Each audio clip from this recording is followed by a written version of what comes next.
Hey guys, welcome back to a brand new Ninjago video here on the channel. My name is TannerFishies. In today's video, we are going to be discussing Morrow's role and what exactly he will be doing in the context of Ninjago Dragons Rising Season 3, more specifically with Eren and Lord Ras. Now recently, in case you guys have not been made aware somehow, this image was officially revealed to us via a non-English streaming service. This is not any type of leak, this was an official reveal. Obviously not coming from LEGO, but still coming from a streaming service. Anyway, this image does showcase our first look at Morrow in the context of the show. Obviously, we knew that Morrow was going to be in the show. All the signs were pointing to it. He is in some kind of rocky location, more on that momentarily, with Eren and Lord Ras in front of Morrow. Now, we do have a few things to talk about here regarding Morrow in this sequence and in Season 3, including the idea that Morrow was actually revealed to us a few weeks ago for the first time through one of the Dragons Rising Season 3 trailers.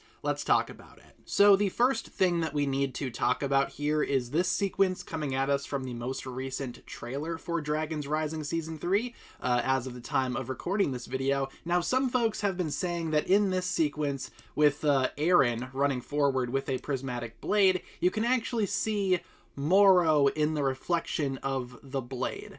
Not sure how much I buy that. I am not seeing anything here in any of these frames. I mean, sure, the blade does look a little green, I guess, but I think that's more so just a result of the blade itself having that rainbow effect, because again, it is a prismatic blade. Therefore, it would be every color of the rainbow. You can see some red, some blue in there as well. Not really sure if Morrow can actually be seen in the blade.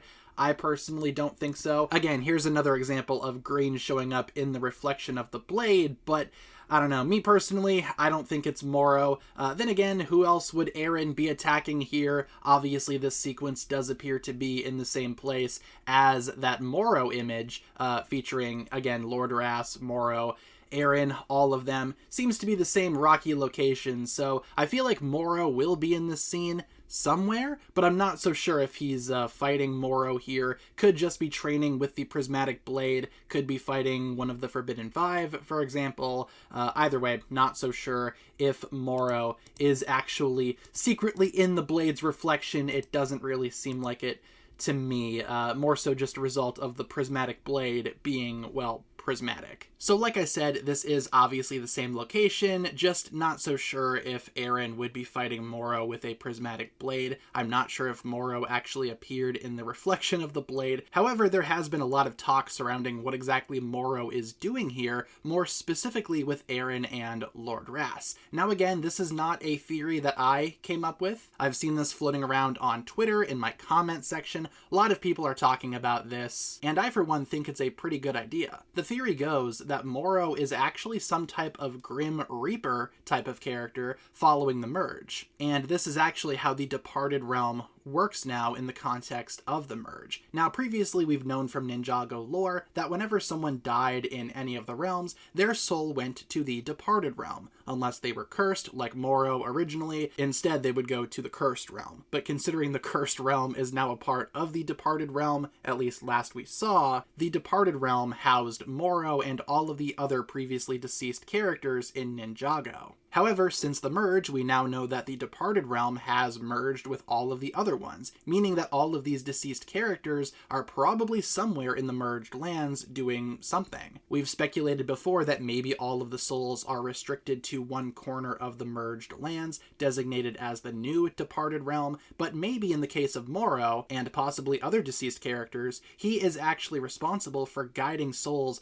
that are about to die to the new Departed Realm. Maybe these characters, Morrow being one of them, are again Grim Reaper types, traveling around and showing up when someone is on the brink of death. And in the case of Eren and Lord Ras, it's been very obvious that Lord Ras is not doing so well following the battle with the Forbidden Five at the end of Season 2. We've seen from other promos, like clips, trailers, etc., Lord Ras is just kind of laying around very much in an injured state. What if this sequence with Morrow is actually the moment where Lord Ras is about to die? Morrow shows up to guide Lord Rass's spirit to the new departed realm, to the new afterlife, for example, and that's why he shows up here in front of Eren and Lord Rass specifically. Again, I personally really enjoy that idea, Morrow being some type of Grim Reaper style character. I think that's very smart and actually would make a lot of sense, and again, would go on to explain how exactly the departed realm works now in the context of the merge. Now, with all of that being said, I will be talking about the episode description featuring Morrow from Dragon's Rising Season 3. So again, with that in mind, there is your official spoiler warning. Again, these descriptions do tend to be a little bit too spoiler heavy, a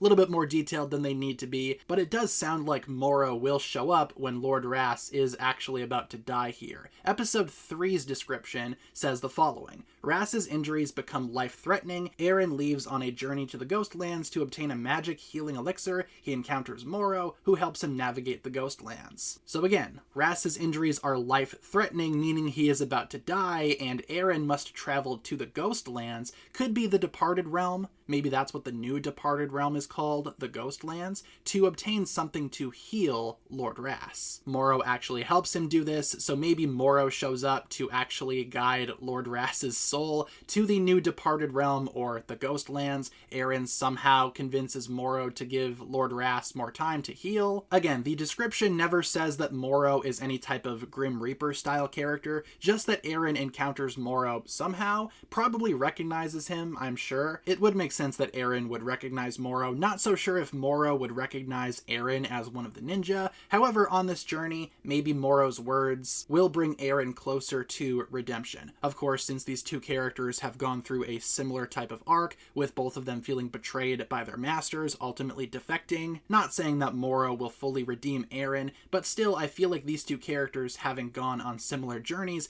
could bond over their shared experience. But again, the theory goes that Morrow is some type of Grim Reaper. Again, I really enjoyed that idea. Of course, there are some holes in that theory. We've seen some characters die in Dragon's Rising already, like the Matriarch Dragon, for example. No one from the departed realm showed up to guide that dragon's soul to the afterlife. But then again, maybe dragons have some kind of special afterlife. Maybe all dragon descendants have some type of special afterlife. That could explain why Master Wu's ghost is still floating around. Who knows, maybe Dragon's Rising will retcon the grasslands from Ninjago March of the Oni as being the dragon afterlife. Remember, when Lloyd died, that's where he showed up. He met the first Spinjitzu master there. But again, that opens up an entire new can of worms that I don't really have time to discuss in today's video. Either way, I do like the idea of Morrow being some type of Grim Reaper. I think that would be a very interesting way to bring his character back and actually have him matter. And also, he could explain how the departed realm works. I feel like he will do that in general. But overall, that's going to pretty much wrap it up for my thoughts on the